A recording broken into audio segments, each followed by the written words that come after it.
Good morning, students. Today we are going to see Unit 1 Prose Journey by Train. I think you all like to travel in a train.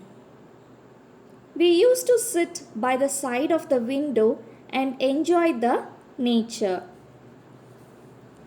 Here, Journey by Train is an extract, which means it is a small part taken from a novel Around the World in 80 Days. It is written by Jules Verne. The main character in the story is Mr. Phileas Fogg. So he is a Englishman and he is a member of the Reform Club. He is a member of a club. So there he challenged his friends to go round the world in 80 days. So the bet amount was $20. To win that bet amount, Mr. Fogg started his journey. Okay, so he went along with his French attendant Passepartout and his friend Sir Francis Cromarty. So these three members started their journey to win the bet. They started their journey by train. So it is the period when the railways were being built in the country. During that time only they started the trackways. That means the train started to run. So in few places they were still laying the line, railway tracks and all. Now the train started punctually. There were many passengers like officers, government officials and traders.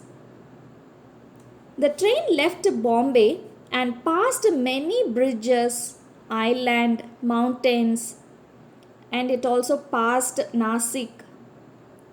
Then few villages, temples, small rivers and streams, etc. So the author is telling what are the places they were crossing by the train. Passepartout looked out of the train. He was not able to believe that he was traveling in a train across India. So he was very happy.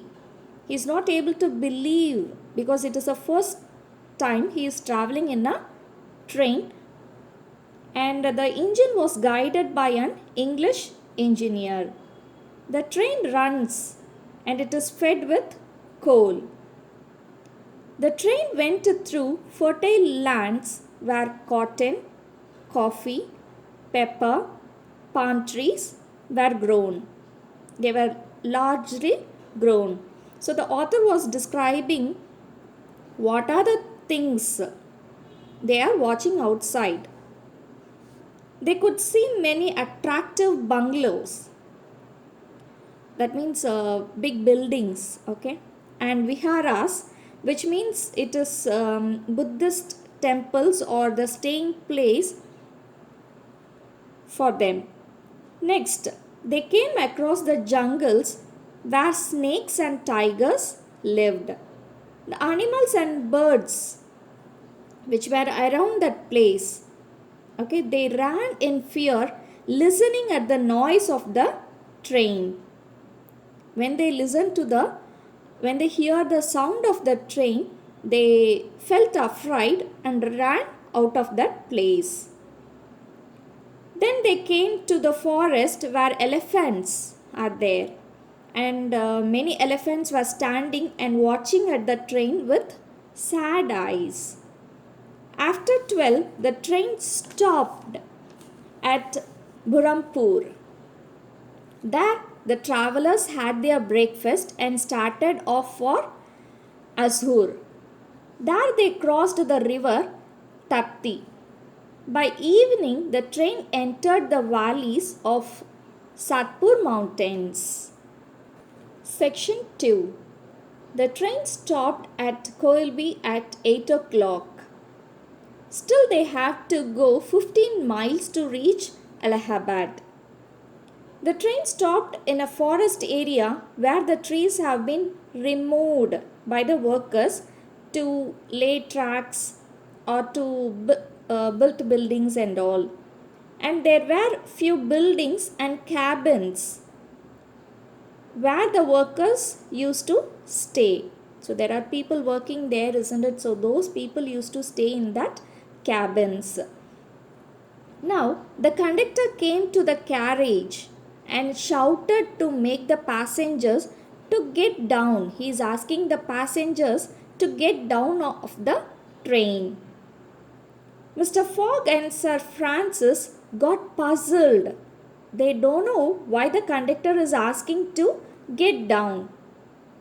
And the curious Passepartout rushed out to ask why the train stopped in the middle of the forest where dates and dry thorny trees were grown. So it is a dry place. It's like it's not like a desert place, but it's a dry place where the thorny trees were grown. So knowing the reason, he rushed to Mr. Fogg saying that there was no railway line beyond that place. There is no track at all. So the train stopped there. Sir Francis went to the conductor and asked. The tickets were sold from Bombay to Calcutta, but there was no railway track. But there is no answer from the conductor. He said that it is a wrong news you got. But there was no railway track. So Francis got angry listening to the conductor. He thought that the delay was difficulty because they can't reach their destination on time, because they have to win the bet, isn't it? But Mr. Fogg remained calm. He is ready to face it. He said that he had to sacrifice 2 days he had already gained. So he hoped to reach Calcutta in time. Section 3.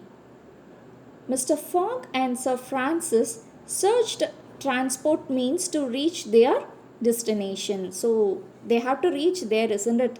So they were searching for any other means of transport to travel, but they could not find any. Mr. Fogg thought to go on foot, which means to walk, but it is very hard to walk, isn't it? And this Passepartout did not like to walk. See, because with his excellent Indian shoes, so he is wearing a nice Indian shoes. So he is not willing to spoil his shoes. So he was very unhappy. Then Passepartout said that they could hire an elephant.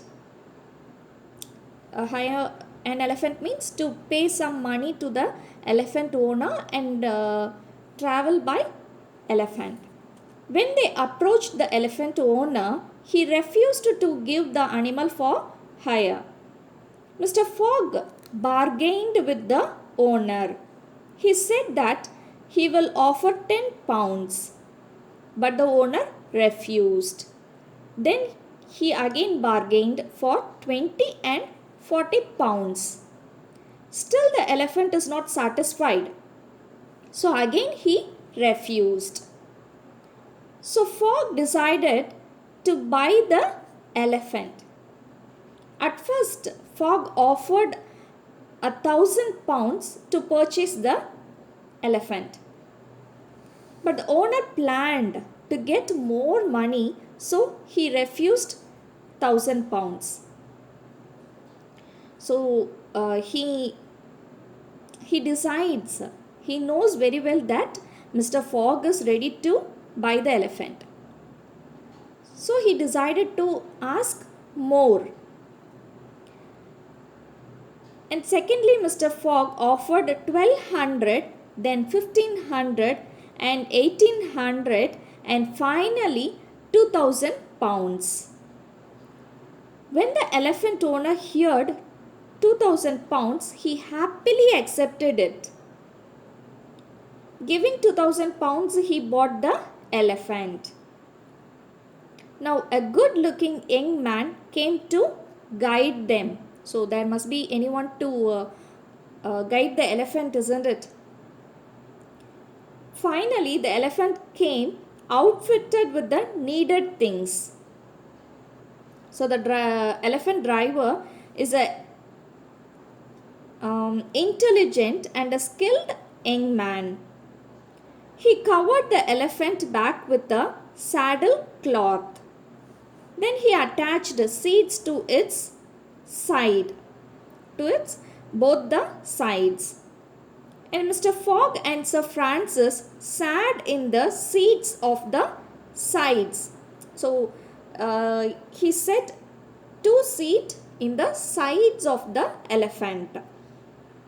And Passepartout sat between them. So on the elephant. The driver sat on the neck of the elephant and set out from the village with the 3 passengers. And now they started to travel.